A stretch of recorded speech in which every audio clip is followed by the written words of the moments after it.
Varahi silks వారి grand festive celebrations పొందండి 10,000 రూపాయలు ఆపై కొనుగోలుపై బంగారు నాణెం ఉచితంగా. ఎప్పటికప్పుడు ఇండస్ట్రీలో కొత్త రక్తం రావాలి. అప్పుడే క్రియేటివిటీ మరింత పదునెక్కుతుంది. మారిపోతున్న ఆడియన్స్ అభిరుచులకు తగ్గట్టు విభిన్నమైన కాన్సెప్ట్స్ తో వస్తేనే ప్రేక్షకులు ఆదరిస్తారని 2025 రుజువు చేసింది. కొత్త టాలెంట్స్ ని పరిచయం కూడా చేసింది. బడ్జెట్ భారం లేకుండా నిర్మాతల పెట్టుబడిని సేఫ్ గా వెనక్కి ఇవ్వడమే కాక ఓటీటీలోనూ మంచి డీల్స్ వచ్చేలా చేయడం వీళ్ళకే చెల్లింది. పరిశ్రమకు ఎలాంటి ట్రెండ్ కావాలో, ప్రేక్షకులకు ఎలాంటి కథలు చెప్పాలో వీళ్ళు మార్గదర్శులుగా నిలుస్తున్నారు. మొదటి పేరు రామ్ జగదీష్.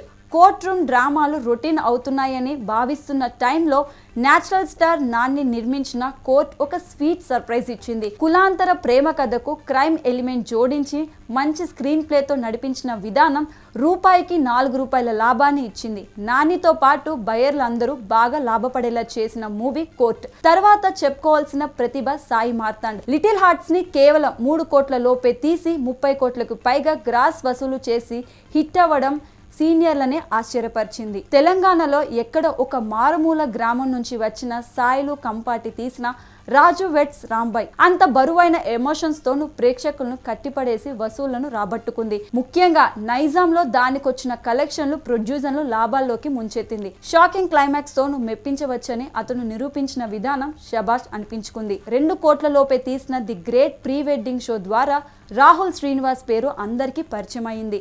మనసారా నవ్విస్తే చాలు ఆడియన్స్ ఆటోమేటిక్ గా హిట్ చేస్తారని రుజువు చేయడం ఎందరికో స్ఫూర్తినిచ్చింది. కుల వివక్ష మీద తమిళంలో వచ్చినన్ని సినిమాలు తెలుగులో రావు. అయినా సరే ఆ సాహసానికి పూనుకున్నారు దర్శకుడు మురళీకాంత్. వర్గాల వారీగా శ్మశానాలు ఏర్పాటు చేసుకుని తక్కువ జాతి వాళ్ళను చులకనగా చూసే గ్రామాలు ఇప్పటికీ ఎన్నో ఉన్నాయి.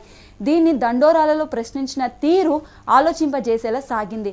కాంపిటీషన్ వల్ల వసూల పరంగా కొంచెం నెమ్మదిగా ఉన్నప్పటికీ విమర్శకులను మెప్పించిన ఈ ప్రయత్నం భవిష్యత్తులో బోలెడు అవార్డులు తెచ్చుకోవడం ఖాయం. హీరో లేకుండా కేవలం నటీనటులతో రూపొందిన కంటెంట్ మూవీ ఇది. వీలే కాదు, ఇటీవలే ఈషా అనే ఒక చిన్న బడ్జెట్ మూవీతో జనాన్ని భయపెట్టిన శ్రీనివాస్ మన్నే కూడా డెబ్యూ డైరెక్టరే.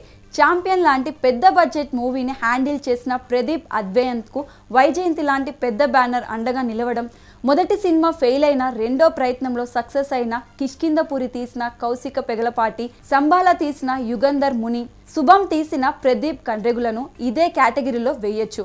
మనం ఇప్పుడు చెప్పుకున్న వాటిల్లో ఛాంపియన్ మినహాయించి మిగిలినవన్నీ 5 కోట్ల లోపే తీసిన సినిమాలు. క్రియేటివిటీ ఉంటే చిన్న కంటెంట్ తోనూ అద్భుతాలు చేయొచ్చని రుజువు చేసిన ఉదాహరణలు ఇవి.